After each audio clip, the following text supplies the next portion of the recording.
to a nursing home, and I told them that they were going to kill my son. So I had problems with the nursing home because Christian was coming up with pressure sores all over. He had them on his ears. They weren't getting him up. They weren't turning him. I asked them to come in and suction him. They wouldn't come in. It was like they were just taking their time, and my son is sitting up here gagging. So I suctioned him. So then they told me I couldn't see Christian. So wait, because so Christian was choking on something? he was choking on his phlegm, and he needed to be suctioned. So someone's supposed to suction it out, Right. and no one was doing it. Nobody was doing. And So you were watching this. Yes. So- And so I did. So then they came back and said that I wasn't allowed to suction my son, and If you didn't suction him, what could have happened? he could have choked to death. Okay. You know. Where were they at the time he was choking? I have no idea. And you were But with they him. should have been- Yeah, they should have been down there with him. So they weren't there. You decided to go ahead and take care of it to save his life on your own. Right. And they got mad at you for it. Right. And they got mad over anything and everything. That you did. That I did. And I told them that Christian had a bed because he was so tall that he had a bed customized. They could have the belt. He had a wheelchair that was customized for him. They never picked up the bed, nor did they pick up the wheelchair. I asked them repeatedly, why does Christian have pressure sores? Because if you don't turn Christian every 2 hours, and Christian was not paralyzed, so he could move, but there were certain ways you could prop the pillow. I repeatedly told the nursing home and the state that these were methods of ways that you could do Christian. If you did it, then he wouldn't end up with pressure sores. I contacted the ombudsman, which is the regulatory agency for complaints against care facilities, and they sent me back letters saying that that the pressure sores are those things are going to happen, and I go, no, they aren't, because I had my son for almost 10 years and he never had one pressure sore on his entire body. So under your care, he made it 10 years with no problems. No, nothing. He didn't have a heart condition.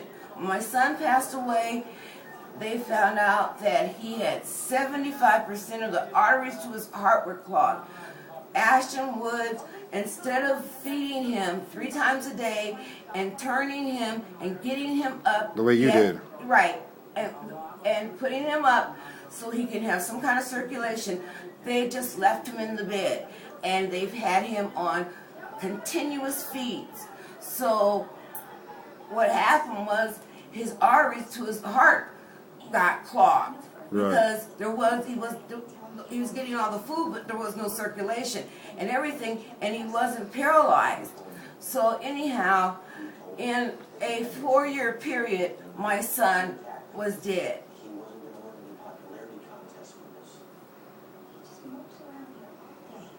and you got paperwork showing where you complained and Right. Okay. And then I you got pictures. I have pictures to show you the pressure sores and everything on Christian.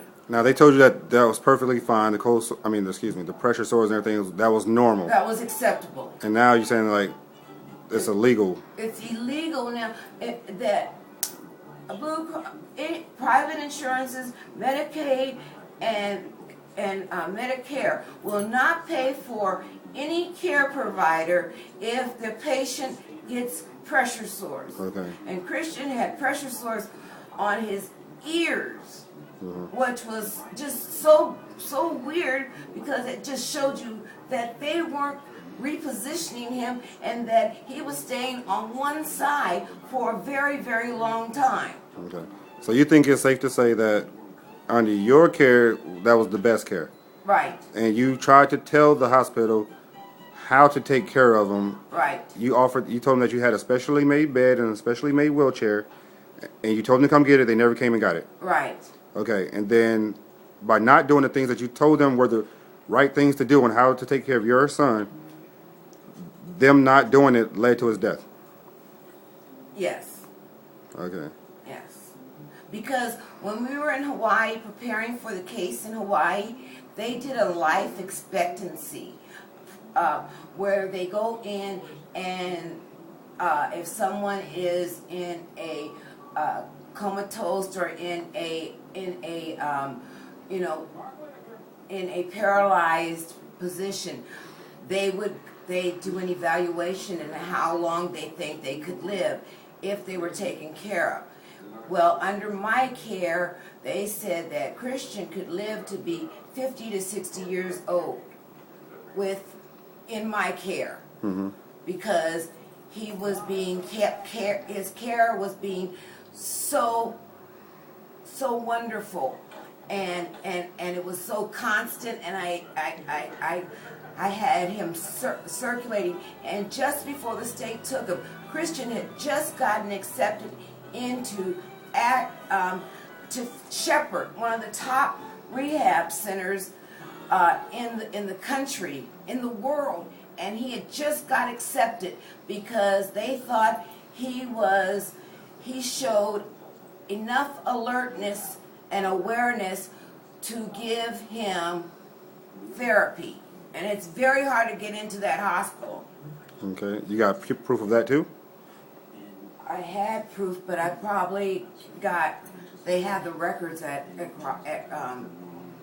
Shepherd. Okay, and what paperwork do you have you want to show? Well, I have the letters from the Department of Family and Children's Services. I have pictures from when he was in the hospital with his bruising. I have pictures showing you how nasty they kept his room, and it was just unsanitary. And I have pictures of his pressure sores. Okay, and you got the paperwork where they told you that those things were perfectly normal and it's fine, yada yada yada. Every time you complained, they told you it was okay. Yeah. Okay. Yeah, and I kept telling the state worker, Steve Scott, that I have made these suggestions to how Christians should be cared for, but nobody listened to me. And another thing is, the caregivers made complaints a lot because Christian was so long, he was very tall, and they made complaints a lot to how it hurts their back to turn him. Then they should not have been caring for him. And I told them if they have a problem taking care of my son, I'll be more than glad to help them take care of my son. They would never let you help. No longer they wouldn't even let me help him with their changing and getting him up. And what were you saying about kissing them? You told me. Yeah, I kiss all my kids on the lips. It's not dirty. It's these are my children. And they said that it was bothering the patients. Well, most of the patients that were around Christian had dementia or Alzheimer's. And So, it wasn't, I'm sure it wasn't the patients so you also feel that they were discriminating against me. they didn't want you around Right. telling them how to take care of your own son. Right. Okay. And I had proof of how I took care of him and the outcome of how I took care of him. Okay. And how as soon as they start taking care of Christian, he starts showing up with all these different things.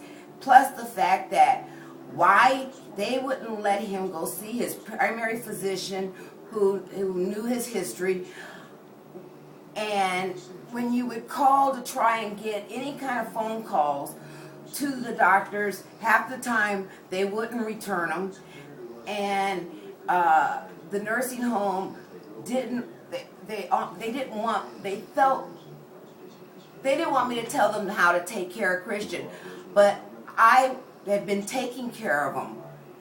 Okay. So I don't know why they didn't want me to help. And there is a nurse who used to work with Ashton Woods.